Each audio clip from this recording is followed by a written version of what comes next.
Welcome back to Greenelines. I'm Steve Green on the Charisma Podcast Network. I'll tell you right off the bat, it's good to be back in the studio. I've been outside of the studio in my home studio for the last 3 weeks, and I'm glad to be back and back where I feel like I can do a good quality interview. And I have a great show for you today with Dr. Randal Langley. I know Dr. Langley. He's a great educator, a man of God, a good writer, very biblical man, biblical focus. And we're going to hear that and learn a lot about Christian higher education in this podcast. So I'm glad you're with us. I want to introduce you now to Dr. Randal Langley. He's with us by way of phone, and I'm thrilled to have you on Greenelines. Welcome, Dr. Langley. Thank you, my friend. I'm excited to have our little chat today. Hopefully it'll be a blessing to people. Yeah, well, I know it will. There's no question about that. So let's talk right from the current status of things. You're in the middle of this virus like we all are. How are you coping with the pandemic, and how's life changed for you?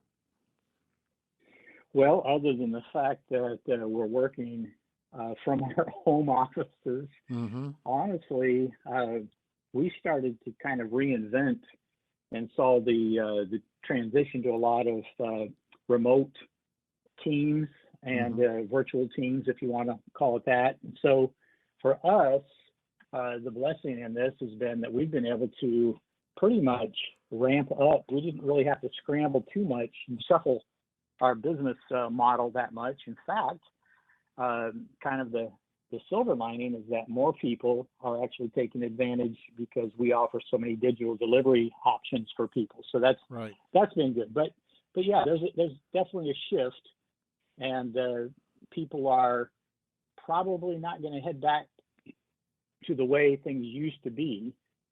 I suppose we're entering a new chapter, and so it's important for us to learn from this pandemic and start considering what that path forward is going to look like.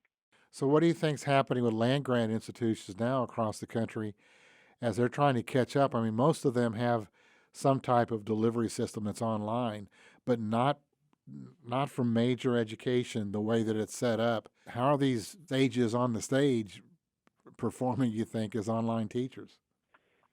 Well, of course, a lot of our faculty members all of our faculty are adjunct faculty. And, Right. some of the really, I believe, some of the most brilliant kingdom leaders, many of them teach at our Christian higher education institutions. So we partner with them. So I have a good sense, I think. Some of the schools are hurting, and others have, like I said, kind of scrambled to maybe build out their infrastructure, and that's been challenging for them. But just because someone is online doesn't necessarily mean they're fully prepared, as you said, to really deliver the bulk of their education Totally through those systems. different. It's totally different. Mm-hmm. Yeah, but they're figuring it out. And I'm sure they're going to find out that the university will figure it out too. Mm-hmm. So it could be good both ways. So tell us a little bit about CLST, your college, the college that you're president of. How do you do what you do? What is CLST about? Well, honestly, we're not really a college. Okay, you have Bible Training Institute.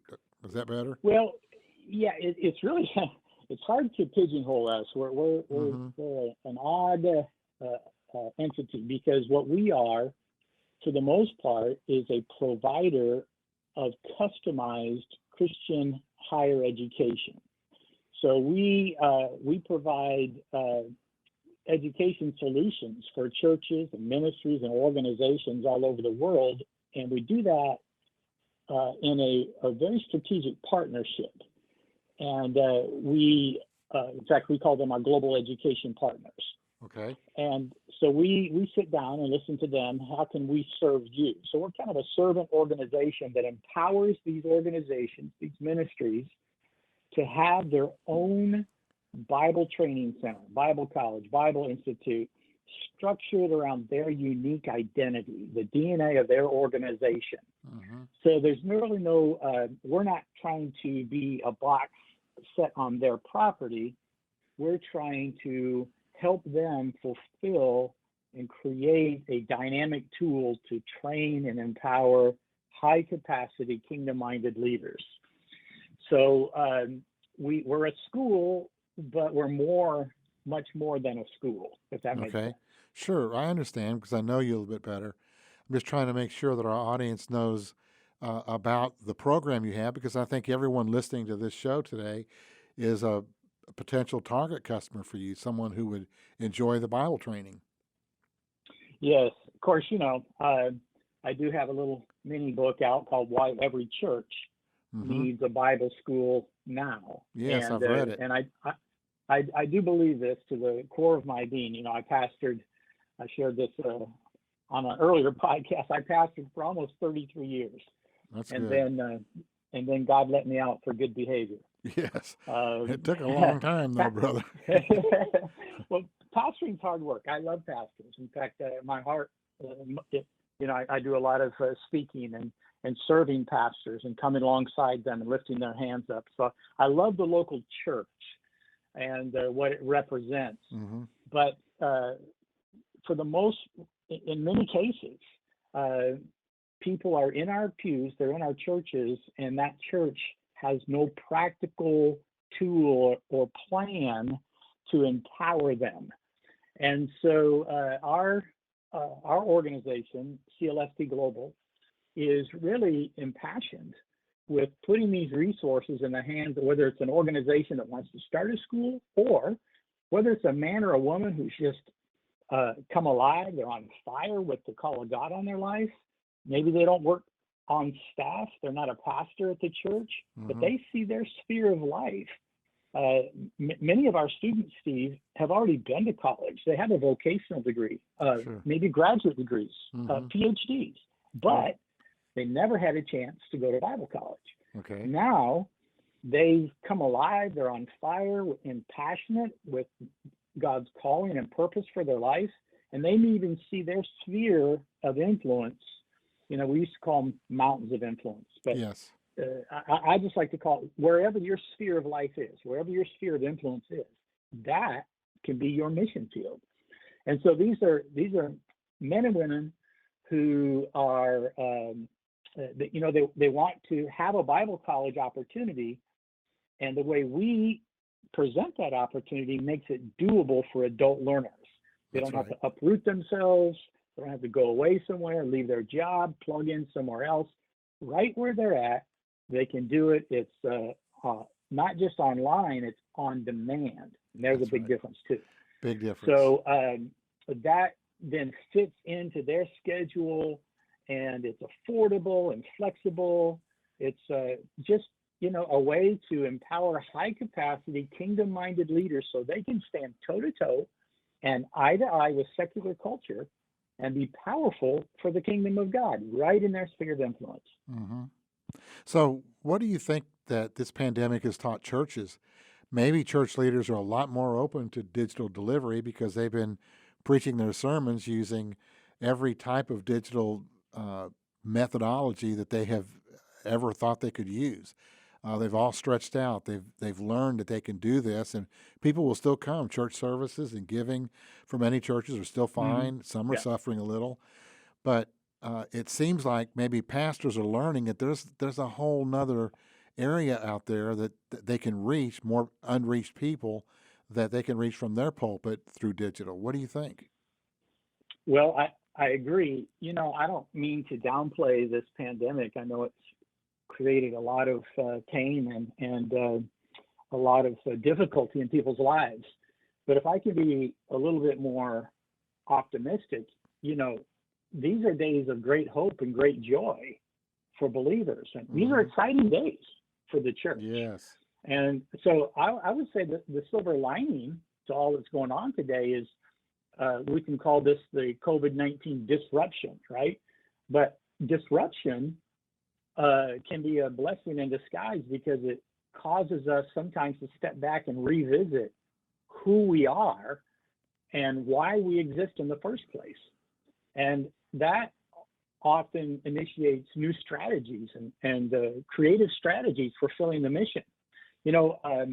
I read something a couple weeks ago about the Gideons organization. Everybody knows about the Gideons, and their CEO was having a discussion about how this disruption has caused them to rethink their purpose and vision.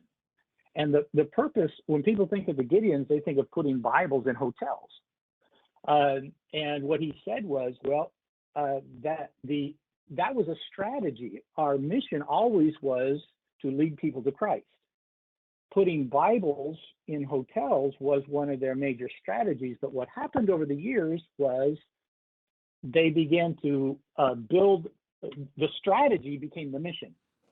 Yes. So as hotels started saying, no, you can't put Bibles in here, kind of the secularization of the culture, then if I can't put Bibles in the hotel, then they thought that their mission was over. But their mission was winning people to Christ. So now what they've had to do, their mission is solid. Their strategy has to change. That's good. And so now they're rethinking how the Gideons can empower people and still lead them to Christ. And maybe their main strategy, even though they're known for Bibles and hotels, their strategy is going to shift, but now their mission can be front and center again, leading people to Christ. And I think, to your point, the church now is having to embrace new and creative strategies for fulfilling the mission. So we may have cemented ourselves into systems and we, habits, patterns that we're comfortable with. And so now disruption is causing us to think about new and creative strategies. So Rethink who we are and why we exist in the first place. And I don't think that we're anywhere close to scratching the surface of the possibilities that are out there. And that was the point of my question, exactly, Doc, because if every church gets this, if they see how engagement really increased, how they've been having good conversations with people digitally, and they feel maybe a little more connected to their flock, who knows? But one thing, it seems like a very simple transition for the need of a church. You and I both agree that every church needs their own Bible college. Now they find that it can implement it a lot easier than they thought they could. So here we are at the bridge to that eventuality. Do you think it's going to be easier to get it done now? Well, I'm very happy. Our team has worked very hard over the last few years we've had to reinvent ourselves. I remember the day that I stepped, I called the team together and I said, listen, here's the deal. We either innovate or we evaporate. That's a good word. I said to them, and I have no intention of evaporating. No. So I'm proud of our staff, our team. One of our team members said to me about a month ago, wow, God set us up for such a time as this. Look at how we can serve people and how we're able to reach around the world and digitally deliver our content and educational resources. And I thought back, God's so good to us because I didn't really get a prophetic word that said you had to change. But I just looked at, we were kind of in an analog world and everything was going digital. And I knew that if we didn't make that shift, look, a bend in the road isn't the end of the road unless you fail to make the turn, right? That's right. And so there's a bend, and people have to learn to be more fluid, not so rigid, so they can make the changes and adjustments. Honestly, Steve, I travel a lot, I speak a lot in the churches. I do love the church, but in many cases, I think people can understand this. In some cases, and I was a part of it, I think we did a good job of creating church-minded people. We didn't always do as good a job as creating kingdom-minded people. Yes. Now, that's not anti-church, because the church is a powerful, strategic leader of the kingdom. But church-minded people think of church as the destination. We go to church, we worship at church, we get involved in the church programs and so forth. But a kingdom-minded mindset is like church is a launching pad. It's like the Kennedy Space Center. We're going there to be empowered and launched out to fulfill our mission and purpose. You remember Dr. C. Peter Wagner? Sure. He was, C. Peter Wagner was very big into this. And he taught, he planted and pastored churches. He was a professor of church growth at Fuller for like 30 years. And he was such a researcher, and he came up with this concept of the church as an apostolic training center. Now, people don't need to freak out over the word apostolic. But, not everybody's an apostle, but we should be apostolic people, because the word apostolo means to a sent one, an authorized and sent one. So we're all sent, we're all on mission. So we should be, in that sense, apostolic. Right. So church can't just be a gathering place. Church really needs to be a launching pad, a training center, where we're sending people out, empowering them to step into their sphere of influence and be powerful. And I think those are the churches that are thriving. Those churches that have that kind of training and equipping mindset, as opposed to just a gathering. We're going to come together, we're going to gather, and then we're going to do it all again next week. Well, that differentiates another point, or brings up another point to discuss, and that's what the church has done or not done to develop lay leaders who really used to be stronger back in the day. I don't know when that day was, but I know it seemed like in the 50s and 60s, and certainly back in the New Testament times, we have examples of a young man come up very quickly in leadership because they were being used more. And so maybe I want to hear it from you, Doctor, if we're at that place where clergy has replaced, or the paid staff has replaced, the need for anyone to be developed in the church. Well, it's an interesting dynamic. The whole concept of clergy nowadays has almost become, in some instances, a professional vocation that, we talked about being called before. We grew up going to camp meetings as teenagers. I'll go where you want me to go, dear Lord. I'll do what you want me to do. And now it's like, but I want this and I want that and I want this qualifications and I want this. So maybe some of that servant leadership has been stated, but not necessarily lived out. And a lot of church staff is even hired based on not necessarily Bible training and study, but professionalism. So there's kind of a void of biblical literacy, even among a lot of church staff. And so that's another element that we're talking about. But, look, we were born, we were created on purpose for a purpose, right? And so true joy and life fulfillment can only come in my opinion, can only come when our passion and our talents are aligned with God's purpose, his calling on our lives. And I see, I wrote the book, Every Church Needs a Bible School, but it's not just for people that want to serve on staff at the church. That's it's right. for people who want to influence and impact the culture, transform the culture. And much of that happens outside the church, not inside the church.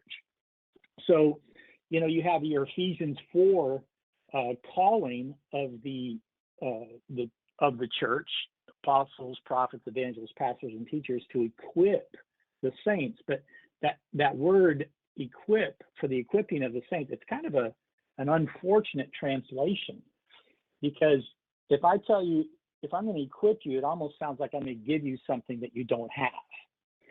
But the root there, katartizo in the Greek, kata means with, and artizo to adjust. The fundamental meaning is to actually put something back into its appropriate condition. So when God calls you, like in Jeremiah, he said, I called you. I knew you in your mother's womb, and I called you as a prophet to the nations. God called us before we were born. There's a call on your life. And so people sit in churches and they never hear this.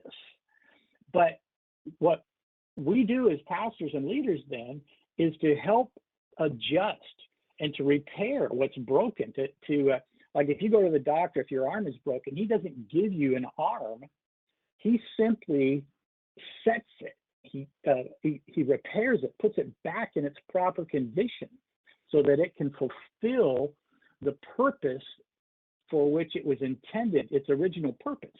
So that's what we're doing. We're not, calling doesn't come from man, calling comes from God. So really all we're doing is helping people align with the call of God on their life. And whether that's in the marketplace, whether that's in education or government or arts and entertainment or media, it doesn't really matter. It's about being fully empowered to be able to go toe to toe and eye to eye with secular culture and to be on mission in your sphere of influence. Well, you bring up a good point, because what I hear is a call for leadership to train up leaders. And I know that's part of what you do at CLST Go. And if we think about it, I've got to ask you that question that any faculty type would ask, and that's, do you believe that Christian higher education can train up leaders? Can we, or is it an experiential thing? Is it caught, not taught? There's a lot of us that think that it takes both, but at the same time, we've got to have that founding and that foundational place. So how do you all try to deliver leadership training that can be built upon? Well, you know, CLST Global offers, you know, an extraordinary opportunity to study from some of the most brilliant kingdom leaders anywhere in the world. So first and foremost, whether you want to earn a degree or a certificate or just take courses for personal growth and development, you know, we customize that education around your unique passion and goals. So you would talk to one of our student advisors, and they'd say, "Hey, Steve, we're so glad that you've, you know, connected with us. You know, tell us a little bit about yourself. What's God doing in your life?" And then from that, we will help craft a very unique pathway forward that is connected to what you feel God wants you to do. So we don't really have any traditional cookie cutter style of programs. So basically what that means is anyone from anywhere can connect with our global network and access those educational programs and resources. The other thing is, you know, I think we've possibly, in some cases, devalued that role, that unique role of people who don't necessarily hold the title or the position of clergy. And that approach to church, I think, has created more of a spectator mindset, maybe a consumer mindset. But, you know, those ministries that are thriving are really focused on developing people and then moving them forward into kingdom mission. So again, the difference between being church-minded versus kingdom-minded in today's culture. So let's go a little bit deeper into the development of a competent leader. You know, I teach 2Cs, that there's the key one is what you're partially working on, and that's core competency. And then we go over to character development. So how do you develop lifestyle training for these future leaders? How do you impart that through CLST Global? Well, that's the beauty of our partnership with our global education partners. Organizations, ministries, churches start their own school. We are providing the academic tools and resources, right? Grading, record keeping, administration, all those things. The local church then gets to focus on what they do best: nurture people, develop relationships.